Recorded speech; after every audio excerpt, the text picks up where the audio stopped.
বাচ্চাকে ঘুম পাড়িয়ে রেখে কাজ করব ভেবেছিলাম, কিন্তু কাজ শুরু করার আগেই আমার বাচ্চার ঘুম ভেঙে গেল। হাই, আমি Rajshree. Welcome to 13 days vlog challenge.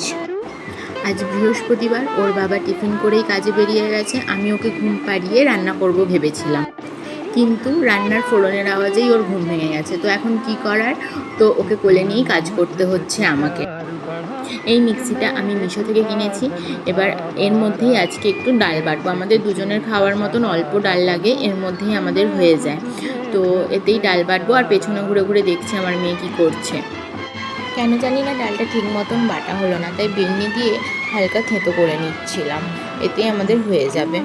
এরপর রান্না করতে করতেই ঘরদর পরিষ্কার করে নিলাম, কারণ আমার মেয়ে তো সারা দিন ঘরের মধ্যে খেলনা, জামা কাপড়, মানে বুঝতেই পারছো বাড়িতে বাচ্চা থাকলে যা হয়।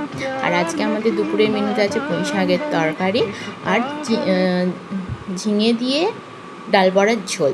তো মেয়ের খাবার বেড়ে নিলাম। তো আজকের মতন টাটা।